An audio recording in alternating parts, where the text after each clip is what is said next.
Hello my friends, welcome to Authentic Living with Linda. Today we're looking at discipline as an act of freedom that we give ourselves. Do you resist what is, or do you go with the flow? Do you make your own decisions, or do you let others decide for you? That's all part of the act of freedom. Making choices for ourselves, learning not to resist but to go with the flow. Sometimes we choose to think in ways that don't produce the results that we want. And other times we choose to not think at all, or we just to go with whatever it is that happens to be thinking on default. But we always have a choice.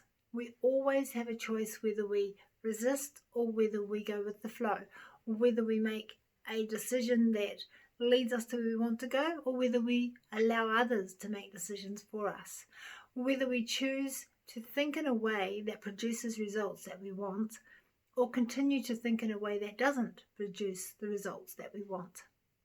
We always have a choice. We may not be able to choose externally the situations that we find ourselves in, but we can always choose the way that we think, the way that we feel, and the way that we act around that situation. And everything that you feel, think, and behave with internally eventually shows up in your external world.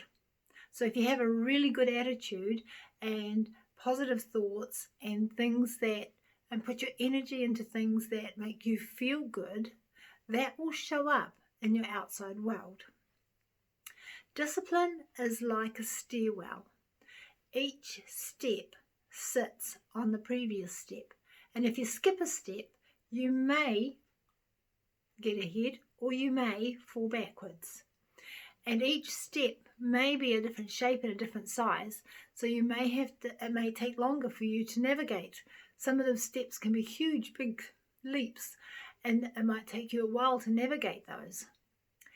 For every step that you take, master the first one before you add the next one.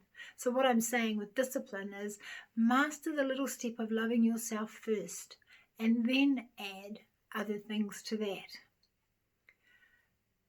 When we discipline ourselves from the place of fear, fear will taint absolutely everything that we do.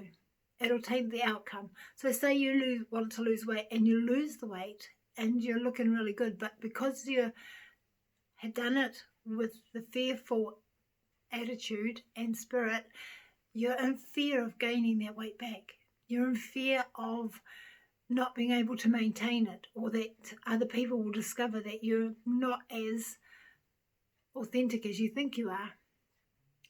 If you discipline yourself from a place of insecurity, this insecurity will overshadow all your results. The thing about the way we do anything is it always shows up in the result. So if you do something with an attitude of love, that love will show up in your results. By loving yourself, you're getting to know who you are. You're getting to know what you like, getting to know what you want.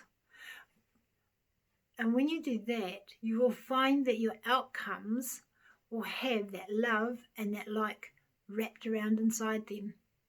When you discipline yourself from a place of pleasure, you create joy. Who doesn't want more joy in their life?